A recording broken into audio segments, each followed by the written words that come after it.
அருட்பெரும் ஜோதி அருட்பெரும் ஜோதி தனிப்பெரும் கருணை அருட்பெரும் ஜோதி. ஆறாம் திருமுறை வாதனைக் கழிவு பாடல் எண் 14க்கான விளக்கம்.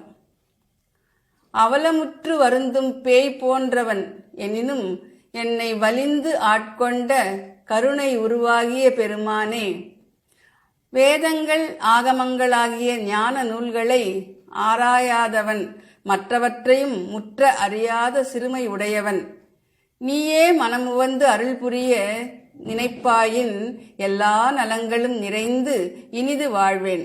நினது திருவருளுக்கு இலக்காகுவது பக்குவம் உள்ள காயாயினும் நல்ல கனியாகுமன்றோ என்று கூறுகின்றார். துன்பமிக்க விடத்து அறிவு கலங்கி மனம் தெளிவின்றி பேய் போல அலைதலால் தம்மை அவலமிகும் பேயேன் என உரைக்கின்றார்.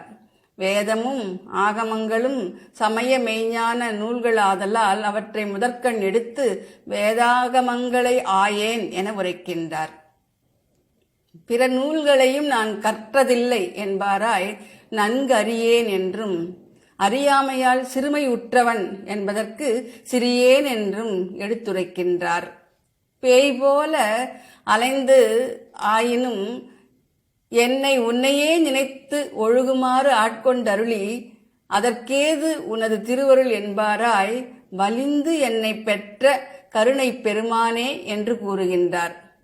திருவருளால் வரும் பயன் கூறுபவராய் நீயே அருள நினைத்தாயேல் எல்லா நலமும் நிரம்புவன் நான் என்றும், திருவருள் ஞானம் பெறுவதற்குரிய பக்குவம் இல்லாதவனாயினும் திருவருள் எய்திய வழி நிறைந்த பக்குவி ஆவேன் என வற்புறுத்துதற்கு காயே எனினும் கனியாகுமன்றோ நினது கருணைக்கே என கட்டுரைக்கின்றார். இதனால் திருவருள் ஞான பேற்றுக்கு பக்குவம் வேண்டாமை என்று தெரிவிக்கின்றார். திருச்சிற்றம்பலம்.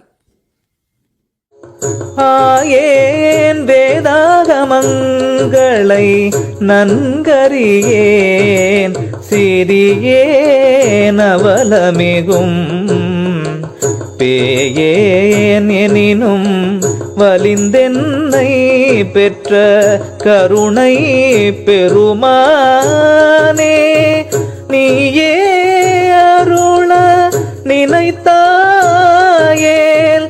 எல்லா நலமும் நிரம்புவன் நான் காயே எனினும் கனியாகும் அன்றே நினது கருணைக்கே. நான் காயே எனினும் கனியாகும் அன்றே நினது கருணைக்கே.